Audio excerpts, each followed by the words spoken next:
같이 한번 읽어볼까요? 시작. 잡히는 것이 은혜다. 은혜입니다. 예, 잡히는 것이 은혜입니다. 이렇게 했습니다. 제목을 보고 오해하시면 안 되는 게, 제가 사모 이름이 은혜인데 은혜한테 잡혀 사는 게 아닙니다. 오해하시면 안 되고요. 네. 잡혀야 은혜라는 거예요. 그러니까 은혜한테 잡힌다가 아니라 네, 잡혀야 은혜입니다. 제가 자녀가 둘이 있는데, 둘째가 이제 막 걸어 다니는데 제법 잘 걷고 이제 좀 뛰어요. 뛰는데 이제 잠깐 한눈 팔면 이제 위험한 곳에 가 있거나 아니면 장난을 많이 쳐요. 근데 저희 둘째 아들이 좋아하는 장소가 화장실입니다. 화장실을 좋아하는데, 화장실에서 이 변기를 특별히 좋아해요. 그래서 잠깐 한눈 팔고 있으면 변기에 손을 넣고 막 첨벙 하고 있습니다. 화장실이 좀 깨끗하면 괜찮은데, 제가 화장실 담당이거든요. 근데 변기를 이제 못 닦는 날이 있을 수 있잖아요. 그러다 보니까 이제 변기를 못 닦는 날은 이제 거기 가가지고 이러고 있으면 이제 난리가 나는 거예요. 그냥 요렇게만 하고 있으면 돼. 요렇게 하고 꼭 지 얼굴을 닦아요. 세수를 하는 걸 어디서 본 건지 모르겠는데, 아무튼 그 물로 꼭 세수를 하려고 합니다. 그래서 이제 화장실에 가려고 하면 붙잡아야 돼요. 네 자리가 아니야. 그리고 막 데리고 나온단 말이죠. 그러면 이제 붙잡지 말라고 막 때를 써요. 거길 들어가겠다고. 그럼 이제 거기 가면 안 되니까 이제 문을 닫고 이제 다른 걸 막 시켜줍니다.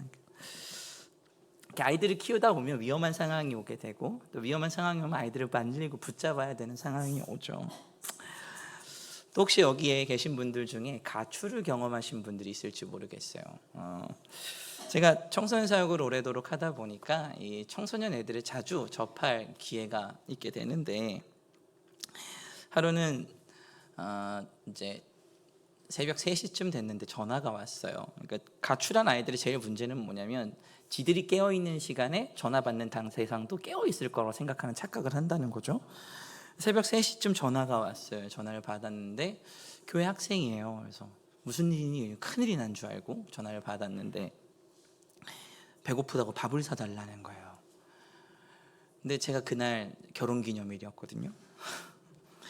사모한테 얘기를 하고, 붙잡혀 사는 게 아닙니다. 얘기를 하고 나가야 되니까 얘기를 하고, 아멘 하시면 안 되는데 네, 얘기를 하고 이제 아이를 만나러 갔어요. 밥을 사주는데 무슨 일이냐 물어봤더니 가출을 했다는 거예요. 가출을 왜 했는지 이렇게 쭉 들어봤는데, 부모님 때문이죠. 부모님 때문에 가출을 했는데, 이제 아이를 밥을 먹이고 이제 찜질방에 들여보내면서 내일은 들어가야 돼, 그랬어요. 그리고 이제 걱정하고 계실 우리 교회 집사님께 전화를 드렸죠. 집사님 걱정하지 마세요. 제가 밥 잘 먹였고 찜질방에 들어가고 싶다고 그래서 들여보냈으니까 내일 들어가기로 약속했습니다. 약속을 하고 이제 저도 집에 들어갔죠. 근데 하루가 지나고 이틀이 지나갔는데 이 녀석이 연락이 안 되는 거예요. 그러다가 한 일주일쯤 지나서 이제 연락이 돼서 만났어요. 왜 안 들어갔냐 그랬더니, 하루 지나니까 아빠 얼굴이 생각나서 못 들어가겠다는 거예요. 여러분, 이게 가출도 빨리 끝내야 돼요. 그러니까 부모님한테 잡히든 경찰에 잡히든 어쨌든 빨리 끝내야 돼요. 사실 만약에 자녀들이 가출한다고 하면 한 24시간은 화가 나 있겠죠. 24시간 정도는 이놈의 자식이 들어오면 어떻게 때릴까, 저렇게 때릴까, 요렇게 때려볼까, 저기 가둬 놓고 있을까, 별의별 생각을 다 하다가도 시간이 지나다 보면 부모님 마음은 어때요? 다 들어가죠. 근데 부모님 속도 모르고 이 자녀들은 시간이 지나면 부모님 화가 가중된다고 생각해요. 그래서 계속해서 가출을 끝내지 못하고 계속 도망 다니죠. 그래서 일주일 뒤에 만나서 물어봤어요. 너 집에 왜 안 들어갔냐? 그랬더니 시간이 많이 지나서 부모님 맞기가 너무 무서웠다 그러더라고요. 여러분, 자녀가 위험한 곳에 가든 어쨌든 가출을 하든 뭐가 됐든 어쨌든 빨리 붙잡아야 돼요. 붙잡아야 큰일이 안 나요. 붙잡아 놔야, 가능한 빨리 붙잡혀야 살아날 수 있어요.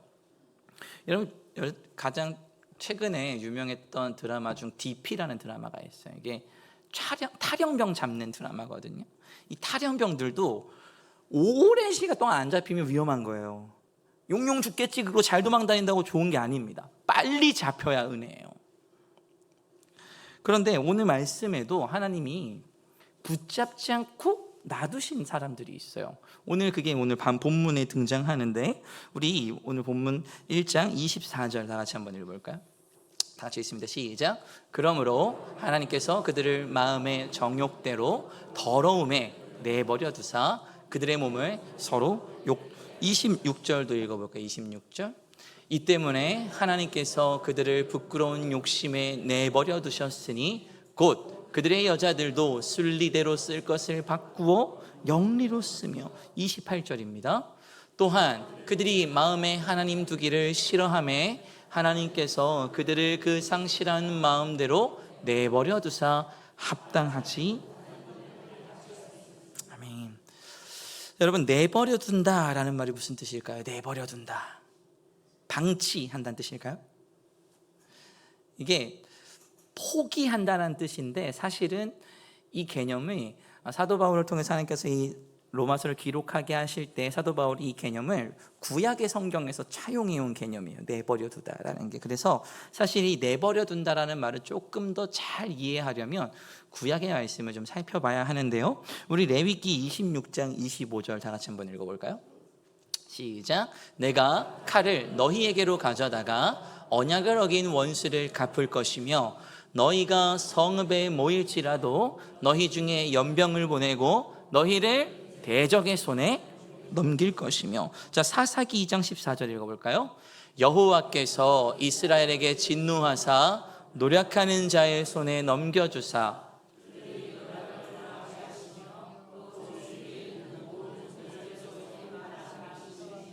그들이 다시는 대적을 당하지 못하였으며. 사사기 6장 1절입니다. 시작. 이스라엘 자손이 또 여호와의 목전에 악을 행하였으므로 여호와께서 7년 동안 그들을 미디안의 손에. 자, 여기서 넘겨주시다라는 말은 구체적으로 니네 이제 네 맘대로 살아, 이 정도가 아니에요. 하나님께서 넘겨줬다, 포기했다라는 뜻은 누구의 손에 넘겨준 거예요? 네? 대적의 손에 넘겨준 거예요. 그러니까 이제 너는 내 편이 아니야 라고 선언하신 거예요. 너는 누구의 편이야 라고 선언하신 거예요? 이제는 맞아, 마귀의 편이야 라고 선언하신 거예요. 오늘 본문에 등장하는 사람들, 하나님께서 내버려 둔 사람들, 이런 사람들을 하나님께서 그렇게 선언하신 거예요. 이제 너는 나랑 같은 편이 아니다. 우리가 죄를 열심히 짓고 살 때가 있죠. 가끔 우리 죄 지어요. 그렇죠? 우리도 인간이니까 죄를 지을 수밖에 없죠. 죄를 지으면서 살다가 주일날 이렇게 다 와가지고 예배당에 앉으면 그래, 내가 이번 주는 조금 잘 살아야겠지 라고 인생을 회개합니다. 그러다가 또 한 주가 월요일이 탁 되면 직장 상사 얼굴을 탁 보면 가슴속에 차오르는 욕들이 막 타오르기 시작해요. 그러면 또 주일날 와가지고 막 회개하고, 그러다가 또 죄짓고 이래는 인생을 살아가다가 내가 이렇게 맨날 죄짓고 살다간 주님한테 크게 한번 혼날 텐데 걱정을 하는데 또 죄를 지어요. 그럼 우리가 착각하죠. 주님 나를 많이 사랑하셔서 내가 죄져도 나를 좀 용서해 주시나 보다, 내 인생을 건드리지 않으시나 보다 라고 착각합니다. 근데 사랑하는 성도 여러분, 이건 하나님이 우리를 사랑하셔서 봐주시는 게 아니에요. 이건 하나님의 가장 엄한 형벌입니다. 우리를 어떻게 하신 거예요? 내버려 두신 거예요. 말하자면 하나님께 이제 관계없는 사람이 된 겁니다. 하나님께서 우리를 포기한 겁니다. 그렇다면 사람이 왜 이렇게 됐을까요? 사람이 이렇게 된 이유가 뭘까요? 우리 1장 25절 오는 본문 다 같이 읽어보겠습니다. 시작. 이는 그들이 하나님의 진리를 거짓 것으로 바꾸어 피조물을 조물주보다 더 경배하고 섬김이라. 주는 곧 영원히 찬송할 이시리로다. 아멘. 자, 그들이 하나님의 진리를 거짓 것으로 바꿨다라는 말은, 그러니까 변화시킨다라는 말이에요. 그러니까 뭘로 바꿨다라는 거예요? 피조물을 조물주보다 더 경배하면서 살아갔다라는 거죠. 여러분, 여기서 조물주라는 건 뭐예요? 하나님이시죠. 그런데 조물주보다 뭘 더 섬겼다는 겁니까? 피조물들을 더 섬겼다는 겁니다. 자, 하나님께서 조물주라는 건 이 땅의 모든 것을 창조하셨다라는 뜻인데, 하나님께서 이 땅을 창조하실 때 유독 특별하게 창조한 존재가 있습니다. 그게 뭐죠? 우리 인간입니다. 모든 땅의 모든 만물들을 하나님께서 다 말씀으로 창조하셨어요. 그런데 인간은 어떻게 하셨죠? 하나님의 모양대로, 하나님의 형상을 따라 하나님께서 직접 빚으시고 우리 안에 뭘 주셨어요? 하나님의 영생을 주셨어요. 우리 하나님의 생명, 살아있는 영을 우리에게 부어주셨어요. 그래서 인간은 하나님의 형상이 있는 사람들입니다. 그리고 형상, 하나님께서 하나님의 모양을 따라서 하나님을 우리를 창조하셨다는 건 뭐냐면, 하나님께서 인간을 지으셨을 때 인간에게 부여한 창조의 목적이 있다는 거예요. 자, 조물주가 뭔가를 창조할 때는 그 창조된 피조물에 명확한 목적을 심어줍니다. 제가 핸드폰도 가지고 있고 아이패드도 가지고 있어요. 이 핸드폰과 아이패드를 만든 창조주는 누굴까요? 스티브 잡스라는 위대한 발명가가 이 핸드폰을 만들었어요. 이 핸드폰을 만들면서 이 핸드폰에 목적을 부여했겠죠.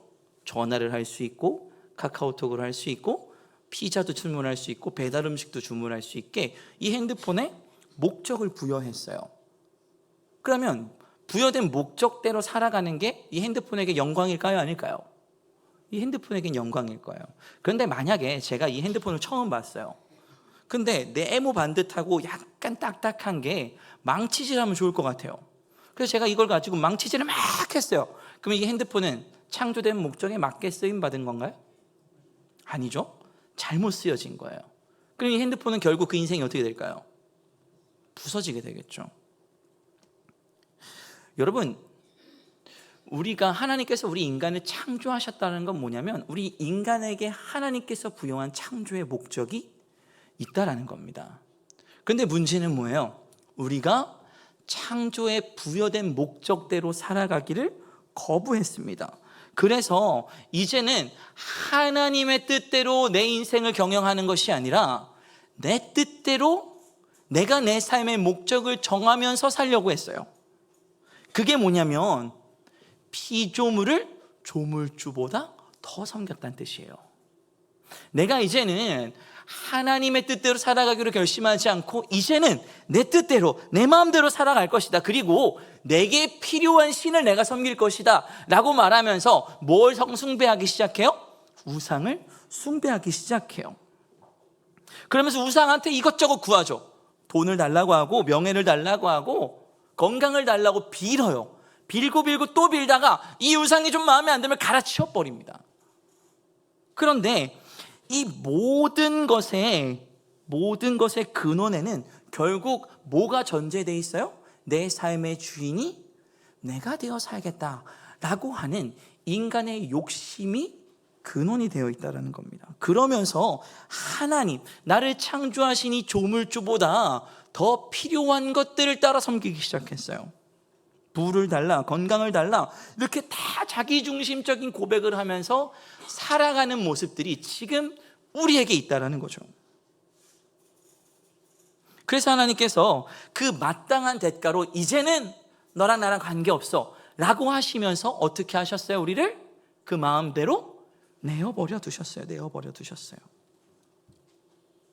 자, 그런데 좀 웃기죠. 창조의 목적을 조금 마음대로 바꿨다고 우리 하나님 그 사랑하는 자녀를 내버려 두세요.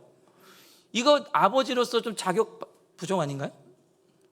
제가 우리 딸을 너무너무 사랑해요. 그런데 제가 우리 딸한테 바라는 것들이 있겠죠. 근데 내 딸이 내 마음대로 안 된다고 넌 이제 내 자식 아니야 나가 이러지 않잖아요. 근데 우리 하나님 지금 그렇게 하신 거거든요. 너무 괴팍하신 분 같아 보입니다. 그런데 이렇게 생각하면 좀 얘기가 달라져요. 만약에 길거리에 교복을 입고 담배를 피우고 있는 학생들이 있다고 생각을 해봅시다. 그 학생들에게 다가가서 용기 있게 너 담배 피면 안 돼 이렇게 말할 수 있는 분들이 혹시 여기 계실까요? 부끄럽지만 저도 좀 어렵습니다 이젠. 가서 말하면 혼날 것 같아요. 아저씨 뭔데요? 그러면 막 이렇게 다리가 떨리고 손발이 떨리고 그래가지고 말을 제대로 못할 것 같습니다. 근데 만약에 그 담배 피는 무리 안에 내 자식이 있다고 생각해 봅시다. 놔두고 도망칠까요? 어떻게 하겠어요? 머리끄댕이를 붙잡고 데리고 오겠죠. 뺨싸라기를 때리든 뭐 어떻게 하든 어쨌든 담배 못 태우게 해야 될 거 아니에요. 이게 무슨 차이일까요? 무슨 차이가 있어서 이렇게 하는 걸까요? 나랑 관계가 있느냐 없느냐 차이예요. 내 자식이냐 아니냐의 차이인 거죠. 우리가 우리의 목적을, 우리의 삶의 목적을 내 뜻대로 정하겠다. 이건 무슨 뜻이냐면 이제는 내가 하나님 자녀로 살아가지 않겠다라는 의미예요. 그러니까 이제 내가 하나님이랑 관계가 있는 사람인가 관계가 없는 사람인가요? 더 이상 관계가 없는 사람인 거예요. 그래서 하나님께서 우리를 내버려 두셨어요. 인벌스라는 유명한 무신론자가 있었습니다. 이 사람이 대중 앞에 이렇게 선언해요. 내가 맨날 몇 시 몇 초에 어느 큰 광장에서 하나님을 향해서 대적하는 욕을 하겠다. 그런데 만약에 그때 하나님이 내게 벌을 내리지 않으시면 그 하나님 살아계신 분이 아니다. 이렇게 얘기하고 실제로 그 광장에 나아가서 하나님을 막 욕해요. 5분 동안 입에 담을 수 없을 정도로 치욕스러운 이야기들을 막 쏟아냅니다. 자, 그런데 5분 후에 어떤 일이 벌어졌을까요? 놀랍게도 아무 일도 벌어지지 않았습니다. 잠잠했어요. 그때 인벌스가 사람 앞에 나가, 대중 앞에 나가 이렇게 얘기합니다. 이거 봐라, 너희가 섬기는 너희 하나님은 살아계시지 않는 분이다. 이렇게 선언해요. 사람들이 막 웅성웅성합니다. 어떻게 이럴 수가 있지? 근데 그때 한 노인이 인벌스에게 다가가서 이렇게 얘기해요. 당신은 지금 하나님이 살아계시지 않는다는 걸 증명한 것이 아니다. 당신은 지금 당신과 하나님이 관계가 없음을 선언한 것이다. 그것을 증명한 것이다. 이렇게 얘기합니다. 여러분, 이것은 무슨 차이입니까? 하나님의 자녀이냐 하나님의 자녀가 아니냐의 차이인 겁니다. 하나님께서 내버려 두셨다라는 건 하나님 입장에선 정말로 큰, 정말로 무서운 형벌입니다. 그런데 하나님께서 인간을 내버려 두시는데 어떤 모습으로 내버려 두십니까? 우리 로마서 1장 26절 다 같이 읽어볼까요?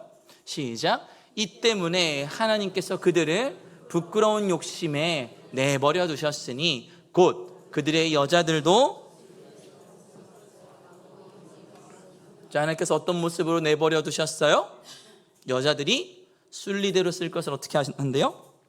영리로 바꾼답니다. 그러니까 인간의 본성을 거스르기 시작합니다. 27절도 같이 읽겠습니다. 27절입니다. 시작.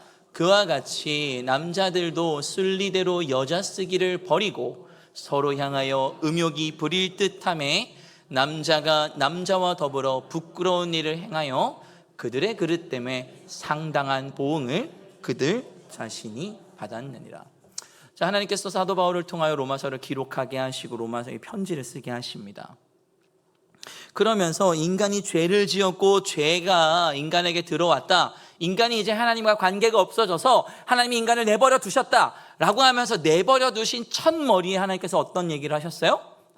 그 죄의 온상을 동성애로 얘기하셨습니다. 그래서 우리 기독교에서는 이 동성애를 최고의 악으로 규정하기도 합니다. 자, 그런데 사도 바울이 이 로마서를 기록할 때 배경이 중요합니다. 이 로마서를 쓴 배경, 로마 교회에 이 편지를 쓴 거죠. 근데 당시 로마 교회에 사도 바울을 통해서 하나님께서 편지를 보내신 이유가 있어요. 당시 로마 교회에는 두 가지 분파가 서로 치열하게 싸우고 있었습니다. 로마 교회를 세울 때 로마 교회의 중심이 되었던 유대인 그리스도인들이 있었어요. 그런데 그들이 로마의 그리스도인들의 박해를 피해서 다른 곳으로 도망칩니다. 다른 곳에 다 피난을 가서 디아스포라를 만들어요. 그러면서 교회가 빈 자리를 누가 채우기 시작했어요? 그 로마 교인들, 이방인 그리스도인들이 로마 교회를 세워나가고 채우기 시작했어요. 그런데 나중에 시간이 지나서 로마에서 이제 니네 좀 들어와. 그래서 유대인 그리스도인들이 다시 로마로 복귀를 해요. 그러면서 어떤 일이 벌어졌냐면 서로 이권 다툼이 벌어져요. 야, 우리가 유대인인데 우리가 정통성 있잖아. 우리가 교회를 다스리고 우리가 지도해야지 라고 유대인 그리스도인들이 얘기해요. 그런데 이방인 그리스도인들 입장에서는 어때요? 그 사람들 떠났을 때 교회를 지킨 건 누구였어요? 자기들이었어요. 근데 이 자리를 내놓으라고 하니까 이 기가 찰 노릇이죠. 그래서 두 분파가 열심히 싸웠습니다. 그런데 여기서 또 어떤 문제가 벌어졌냐면 로마 그리스도인들, 그러니까 이방인 그리스도인들이 로마인들이 살아가는 문화를 교회로 가져오기 시작했어요. 그런데 오늘 로마인들은 어떤 모습으로 살아가고 있어요 지금? 여자가 여자를 대해서 순리를 쓸 걸 영리로 바꿔 쓰고, 남자가 남자를 향해서 음욕이 부릴 듯 했어요. 이런 문제가 지금 어디에도 있다는 거예요? 로마 교회 안에도 있었다는 겁니다. 그러면서 사도 바울을 통해서 하나님께서 야, 이런 것들은 다 죄야, 니네가 따르고 있는 로마의 문화가 다 문제 있는 거야 라고 이야기하시는 거죠. 자, 그러면 로마에는 왜 이런 문제가 있었을까요? 당시 로마에 이런 일들이 벌어지게 된 원인과 이유가 있습니다. 로마가 멸망하게 된 원인을 막 찾아보면 결정적인 어떤 원인, 단초를 제공한 왕들이 있는데 그 중에 3명 정도만 제가 소개를 좀 하겠습니다. 첫 번째는 카리큘라라는 왕입니다. 이 카리큘라라는 왕은 국내의 영화로도 소개된 적이 있습니다. 이 사람은 자기가 신적인 존재라고 생각을 했어요. 그래서 나라를 그렇게 통치하고 싶어 했고, 그래서 그렇게 통치한 나라를 찾아보니까 어느 나라가 있어요? 가까이에 애굽이라는 나라가 있었죠. 그래서 애굽이라는 나라를 열심히 연구하기 시작해요. 근데 여러분, 애굽의 가장 유명한 통치 방법이 뭔지 아십니까? 바로 근친상간이에요. 근친상간을 통해서 나라를 유지해 왔어요. 그래서 카리큘라라는 왕이 자신의 누이 동생 3명을 자기 아내로 맞이해요. 뿐만 아니라 이 사람이 성도착증 환자여가지고 여러 사람과 성관계를 맺으면서 살았어요. 뿐만 아니라 불륜, 폐륜을 저지르기도 하는데 자신의 어머니를 죽이려고 굉장히 여러 번 시도합니다. 그리고 저녁마다 엄청난 비용을 들여서 연애를 막 하는데, 그냥 연애를 벌이는 게 아니라 사형수 1명씩을 데려와서 활로 한 부위씩 한 부위씩 사형수를 쏘면서 그 사형수가 죽어가는 걸 구경하면서 연애를 즐겼어요. 그리고 두 번째 왕이 글라우디오라는 황제예요. 이 사람은 폭군이기도 했지만 알코올 중독자였어요. 근데 이 알코올 중독자인 왕보다 저 안 좋은 사람이 누구였냐면 이 왕의 여왕인 아내인 마셀리나라는 여왕이 있었어요. 이 사람은 이상성애자였습니다. 성욕이 지나치게 넘치는 사람이었어요. 그래서 검투사들을 데려와서 성욕을 해결했는데 그걸로도 안 돼서 어디를 갔냐면 창녀촌으로 갑니다. 본인이 직접 창녀촌으로 가서 거기서 제일 기가 센 여자랑 성 대결을 펼쳐요. 누가 더 성욕이 좋은지. 마지막으로 우리가 다 아는 네로 황제입니다. 네로 황제는 어떤 일을 벌이죠? 로마에 불을 붙여요. 그리고 자신을 향한 여론이 점점 이렇게 족제어 오니까 로마에 불을 지른 걸 누구라고 오해를 덮어씌웁니까? 그리스도인이라고 덮어씌우죠. 자, 이 황제들의 만행 속에 공통적으로 드러나는 부도덕이 2가지 정도가 있습니다. 하나는 뭘까요? 성적인 문제예요. 성적인 타락. 또 하나는 뭐예요? 폐륜과 불륜입니다. 근데 이 문화의 중심지가 어디인지 아십니까? 이 문화를 만들어내고 이 문화가 생겨난 온상, 이게 로마 궁궐 안에 있는 목욕탕이에요. 목욕탕에서 이 문화가 시작됐어요. 목욕탕에서 성적으로 엄청나게 타락한 모습들을 보이기 시작하고 거기서 음식들을 막 섭취해요. 밤늦게까지 아침이 되도록 음식을 먹습니다.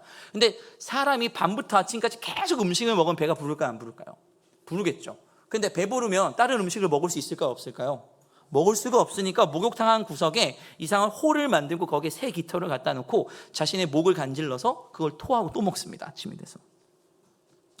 이러한 상상할 수도 없는 음란함과 만행이 궁궐에 있는 목욕탕을 중심으로 퍼져나가기 시작했어요. 그런데 이게 그냥 궁궐에서만 놔뒀으면 괜찮은데 이 문화를 누가 동경하기 시작해요? 일반 서민들이 동경하기 시작해요. 그러면서 그것들을 이해하는 그룹이 생겨나요. 어디 안에? 교회 안에. 그럴 수 있지라고 하면서. 그런데 그 후에 이렇게 로마가 엉망진창으로 살아갔으니까 로마가 망했구나 라고 생각했는데, 로마사를 연구했던 역사학자들이 나중에 이상한 결론을 해요. 로마가 망한 원인은 왕 때문이 아니라 로마가 망한 원인은 상수도 때문이다, 이런 이상한 결론을 내놓습니다. 자, 로마는 당시에 기술력이 세계 최강이었던 나라예요. 그래서 가정집에도 뭐가 다 보급되어 있었어요? 이 상수도가 다 보급되어 있어요. 상하수도가. 상하수도 시설이 굉장히 잘 되어 있었던 나라입니다. 그런데 문제는 이 상하수도를 뭘로 지었어요? 지금은 우리가 동관으로 만들잖아요. 근데 당시 로마 사람들은 납으로 상수도를 만든 거예요. 납으로. 그래서 로마의 모든 사람들이 다 뭐에 걸린 거예요? 납 중독에 걸린 거죠. 그러면서 이런 이상한 병리적 현상이 나타나고 폭군들이 생겨나고 나라가 망하기 시작한 겁니다. 그런데 여기서 우리가 중요한 건 로마가 그렇게 망했구나가 중요한 게 아니에요.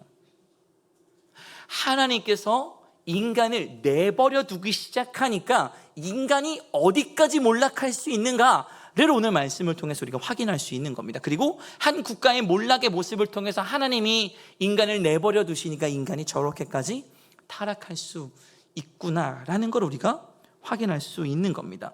그리고 그러한 하나님을 떠난 자들의 모습을 성경은 오늘 1장 28절에 이렇게 기록하고 있습니다. 우리 같이 한번 읽어볼까요? 시작. 또한 그들이 마음에 하나님 두기를 싫어하며 하나님께서 그들을 그 상실한 마음대로 내버려 두사 합당하지 못한 일을, 이제 그들이 하나님을 마음에 두기 싫어했어요.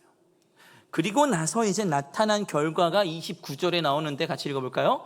곧 모든 불의, 추악, 탐욕, 악의가 가득한 자요, 시기, 살인, 분쟁, 사기, 악독이 가득한 자요, 수근수근하는 자요. 이후에 30절부터 32절까지 이런 모습들이 계속 열거됩니다. 자, 그런데 여기서 우리가 중요한 건 29절에 있는 이 불의라는 단어예요. 자, 이 불의라는 단어, 그리고 이후에 나오는 추악, 탐욕, 악이 가득한 자요, 시기, 살인, 분쟁, 악독 가득한 자요, 수근수근하는 자요, 비방하는 자요, 뭐 이런 자들, 무자비한 자요, 이런 자들, 이런 것들은 다 죄의 결과들입니다. 그러니까 우리가 생각할 때 남에게 피해를 입히는 거, 상해를 입히는 거, 사기하는 거, 살인하는 거, 이런 게 죄라고 생각해요. 근데 사실 이건 죄가 아닙니다. 여러분, 죄라는 건 뭘까요? 죄. 불의 때문에 이런 일들이 생겼대요. 그럼 불의가 죄인데 불의라는 건 뭘까요? 불의라는 건 하나님과 관계가 없어진 상태를 이야기합니다. 자, 하나님과 인간의 관계가 제일 먼저 끊어진 장소가 어디였을까요? 에덴 동산이었습니다. 에덴 동산에서 인간이 선악과를 따먹으면서부터 인간은 이제 하나님과 관계가 없는 자들이 됐어요. 자, 그럼 여기서 우리가 이상한 질문이 하나가 떠오르게 됩니다. 선악과를 따먹은 거, 그건 왜 잘못일까요? 먹지 말라고 했으니까.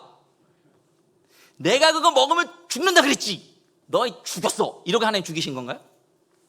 자, 그래도 하나님 좀 이상한 분이에요. 왜냐하면 선악과 장소가 어디예요? 선악과가 있던 장소가 동산 중앙에 있었단 말이죠. 자, 그러면 여쭤보겠습니다. 우리 어머님들 집에 쥐가 있어서 쥐약을 샀어요. 근데 아들을 불러요. 아들아, 이거 먹으면 죽어. 절대 먹으면 안 돼? 그러고선 이 쥐약을 이쁜 그릇에 담아서 거실 중앙에 두시나요? 이거 어디다 둬야 돼요? 안 보이는 데다 숨겨놔야 맞잖아요. 이거 거실 중앙에 두고 아들한테 왜 먹었냐고 그러는 부모가 이상한 거 아니에요? 근데 우리 하나님 지금 그렇게 하고 계시단 말이죠. 우리의 말에 따르면 동산 중앙에다가 먹으면 정령 죽는다는 나무를 세워놓으시고 그거 먹었으니까 넌 이제 죽어야 돼. 우리 하나님 진짜 괴팍하신 분이에요. 우리 하나님 정말 그런 분이신가요? 여러분, 하나님께서 처음에 아담을 창조하시고 아담 안에 무엇을 불어넣으셨습니까? 하나님의 영을 불어넣으셨어요. 그래서 아담에게는 뭐가 있었어요? 하나님의 영이 있었습니다. 그리고 아담이 하나님의 영을 받고 난 다음에 한 일이 있어요. 그게 뭐냐면 모든 동식물들에게 뭘 지어줬어요? 이름을 지어줬단 말이죠. 여러분, 이름을 지어줬다라는 건 이제부터 너는 그렇게 살아가라고 목적을 정해준 거예요. 근데 우리가 서론에서 제가 말씀드렸지만 목적은 누구만 정할 수 있어요? 창조주만 정할 수 있어요. 그런데 하나님께서 이걸 누구에게 맡기신 거죠? 아담에게 맡기신 거예요. 그러면 아담이 할 수 있는 착각, 첫 번째 뭐예요? 내가 창조주일 수 있겠구나. 세상의 만물이 아담에게 복종했어요. 에덴 동산의 모든 것이 아담에게 절했습니다. 그럼 그러한 모습을 보고 아담은 뭐 할 수 있어요? 충분히 교만할 수 있었어요. 그런데 그때마다 무엇을 보게 하신 거예요? 하나님께서 동산 중앙에 있는 선악과를 보게 하신 거예요. 그러면서 아담이 뭘 생각해요? 아, 나는 조물주가 아니라 피조물이구나. 이 세상의 주인은 내가 아니라 하나님이구나 라는 걸 깨닫게 하기 위해서 동산 중앙 가장 잘 보이는 곳에 안전장치로서 선악과를 만드신 겁니다. 그런데 아담이 그걸 보고도 어떻게 하기로 결정해요? 이제 내가 내 삶의 주인이 되기로 결정해요. 그리고 내게 부여된 삶의 목적조차 내 뜻대로 하겠다라는 선언으로 선악과를 따먹습니다. 그렇게 인간과 하나님의 사이가 그때부터 완전히 끊어지게 됩니다. 그래서 인간은 그때부터 하나님과 관계없는 존재가 된 겁니다. 그리고 인간은 하나님에게 변하지 않을 수, 끊어지지 않는 영원한 반역을 하게 되는 겁니다. 동서고금을 막론하고 반역죄의 결과는 어떻게 됩니까? 죽음밖에 없어요. 그래서 우리 인간에게 뭐가 들어오게 된 거예요? 죽음이 들어오게 된 겁니다. 자, 지금 우리 집도 물을 틀면, 수도꼭지를 틀면 물이 잘 나오시죠? 근데 만약에 우리 집에 물을 공급하는 메인 파이프가 끊어졌다고 생각해 봅시다. 그럼 물이 틀면 나올까요? 안 나올까요? 안 나오죠. 근데 우리가 흔히 생각할 때 수도꼭지를 트니까 물이 안 나오네. 그럼 뭘 바꿔요? 수도꼭지를 바꿔요. 그럼 수도꼭지를 바꾸면 물이 나올까요? 안 나오죠. 그런데 우리 인간이 수도꼭지를 바꾸는 짓을 수천 년째 해오고 있어요. 인간이 왜 이렇게 타락할까? 아, 무식해서 그런가 보다. 그럼 교육을 좀 시켜보자. 교육을 시키면 인간이 개선될 수도 있잖아. 그리고 교육을 열심히 시켜요. 그런데 인간을 교육하니까 어떤 일이 벌어져요? 죄를 더 교묘하게 짓기 시작해요. 아, 그럼 이게 심리적인 문제인가 보다. 그래서 심리학이 막 발달해요. 그런데 여러분, 교육과 심리로 이걸 해결할 수가 있어요? 사람이 절대로 이걸로 개선되고 고쳐지지 않습니다. 제일 큰 문제는 뭐예요? 물이 공급되는 호스가 끊어진 거예요. 하나님과 우리 사이의 관계가 끊어진 게 문제라는 겁니다. 그런데 이걸 우리의 자력으로 이을 수가 없다라는 게 문제예요. 그래서 이거를 잊기 위해서, 우리의 죄를 해결하고 하나님과 우리 사이의 관계를 회복하기 위해서 누가 오신 겁니까? 중보자이신 예수 그리스도가 오신 겁니다. 그리고 우리 사이에 무너진 것을 그 예수께서 회복시키시고 고쳐주세요. 지금 우리가 말하는 이 죄라는 것들은 다 죄의 증상들이에요. 죄 자체가 아닙니다. 우리에게 정말로 죄라는 건 뭐냐면, 우리가 더 이상 하나님과 한편이 되지 않고 하나님의 반대편에 서서 하나님을 향한 반역을 끊임없이 하고 있다는 거, 이게 우리에게 죄라는 겁니다. 이걸 해결하지 않으면 우리는 여전히 하나님 앞에 반역하고 그러면 하나님은 여전히 우리를 내버려 두실 수밖에 없습니다. 그래서 우리가 이것을 해결하냐면 결론적으로 하나님께 돌아가고 예수 그리스도의 피를 받아들임으로 구원함을 얻어서 하나님께 붙들린 인생이 되어야만 우리가 이 문제를 해결할 수 있어요. 하나님께 붙들리지 않으면 우리는 내버려둔 자식처럼 하나님 앞에 포기되게 될 겁니다. 우리가 이러한 인생들을 우리의 선조들을 통해서 확인할 수가 있습니다. 야곱의 인생 하나님께서 그렇게 만드셨죠. 야곱 뭐 좋아합니까? 돈 좋아하고 여자 좋아하고. 하나님 그거 다 허락하세요. 돈도 많이 주시고 여자도 허락하세요. 자녀들도 허락하십니다. 그렇게 인생을 마음대로 살아가다가 하나님께서 야곱을 어디서 만나세요? 야복강에서 만나시고 그의 환도뼈를 때리세요. 환도뼈가 부러진 인생은 걸어 다닐 때마다 쩔뚝쩔뚝 인생을 걸어갔어요. 쩔뚝쩔뚝 걸어가면서 자신의 다리를 볼 때마다 아, 하나님께서 나를 이렇게 하셨구나, 나는 하나님께 붙들린 인생이구나라는 걸 묵상할 수 있었습니다. 물론 그 이후에 야곱의 인생이 평탄하지 않았어요. 이스라엘이라는 이름을 얻게 됐지만 그 이후에 이스라엘의 삶은 더욱더 힘들었습니다. 자녀에게, 딸에게 두 번도 있어서 안 되는 엄청난 일이 벌어지죠. 그리고 아들들이 슬픔을 겪게 되고 아들들에게도 슬픔을 겪게 돼요, 본인이. 그리고 목숨같이 아끼던 요셉을 잃게 되죠. 그러한 인생을 살아가다가 자신의 사랑하는 자녀인 요셉이 애굽에 살아있다는 걸 알게 돼요. 그리고 야곱이 그 애굽으로 가게 되죠. 그리고 바로를 만나게 돼요. 그때 야곱이 바로에게 한 행위가 있어요. 그게 뭐죠? 바로를 축복합니다. 기도해줘요, 바로를 위해서. 바로가 그 기도를 받고 참 기가 찼어요. 말도 안 되는 족장이 자기한테 와가지고 기도를 하니까 바로가 물어보죠. 나이가 몇 살이야? 그때 야곱이 이런 얘기를 해요. 내 나이가 내 조상들의 나그네 길에는 미치지 못하나 내가 험악한 세월을 보냈나이다. 이런 고백을 합니다. 나이를 물어봤는데 야곱이 이런 얘기를 해요. 이건 무슨 뜻입니까? 내가 내 선조들의 모습처럼 하나님 앞에 올바로 붙들린 삶을 살지는 못했지만 그럼에도 불구하고 내가 하나님께 붙들린 인생을 살기 위해서 발버둥치고 애쓰고 노력하며 이렇게 고난길을 걸어가며 주님과 함께 동행했습니다 라는 고백인 것입니다. 그렇게 야곱은 이스라엘로서 그리고 한 사람의 성도로서의 삶을 성공합니다. 다윗도 마찬가지입니다. 그는 왕으로 성공한 사람은 아니었습니다. 그는 왕으로 성공하기보단 한 사람의 성도로 성공한 사람이었습니다. 그가 인생의 노후에 남긴 유명한 시의 첫머리가 무엇입니까? 여호와는 나의 목자시니 내가 부족함이 없으리로다. 여러분, 다윗은 정말로 부족함이 없는 인생이었습니까? 여러분, 다윗의 인생 우리 다 알고 있죠? 얼마나 치욕스러운 삶을 살았고 아들들이 반란을 일으키고 죽을 뻔한 고비를 몇 번 넘기고 미친 척도 해보며 살았습니다. 그러한 다윗이 자신의 인생의 마지막에 하나님 앞에 그렇게 고백해요. 내게 부족함이 없었습니다. 왜 그랬을까요? 다윗은 자신의 인생이 힘들고 어렵고 고난하지만 하나님에게 붙들린 인생이라는 걸 알고 있었기 때문입니다. 그래서 그 고난과 그 어려움이 하나님께 붙잡힌 시간이었음을 고백할 수 있었던 겁니다. 사랑하는 성도 여러분, 하나님에게 붙잡혀 사는 것이 은혜입니다. 그런데 하나님에게 붙잡혀 사는 거, 이거 허락한 일이 아닙니다. 시온의 대로가 되지 않습니다. 도장 파는 거 보신 적 있으십니까? 도장 팔 때 어떻게 파요? 도장을 팔 나무를 가져다가 사면을 막아요.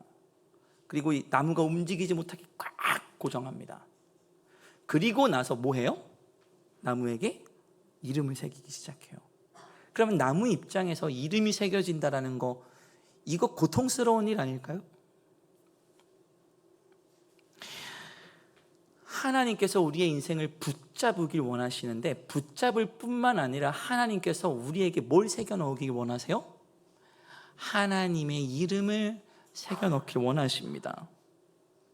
우리가 이 이름이 새겨질 때, 주님의 이름이 새겨질 때 고통스럽고 힘들고 어렵고 고난 길일 수 있어요. 그 길이 평탄하지 않을 수 있습니다. 그러나 분명한 것은 우리 하나님 우리를 너무 사랑하셔서 우리를 포기하지 않으시고 우리의 인생을 붙잡길 원하신다라는 겁니다.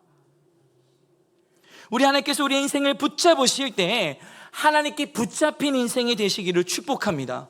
하나님께서 우리의 인생을 붙잡고 하나님의 이름을 새겨 넣을 때 우리의 인생이 고난이고 힘들고 어려울 수 있지만 그때에도 하나님 앞에 우리가 고백할 수 있는 것은 주님, 나를 붙잡아 주셔서 감사합니다. 내가 주님께 붙들린 인생 살아가게 하여 주시옵소서라고 믿음으로 고백하는 우리 모든 성도님들 되시기를 주님의 이름으로 축복합니다. 우리 같이 기도하겠습니다.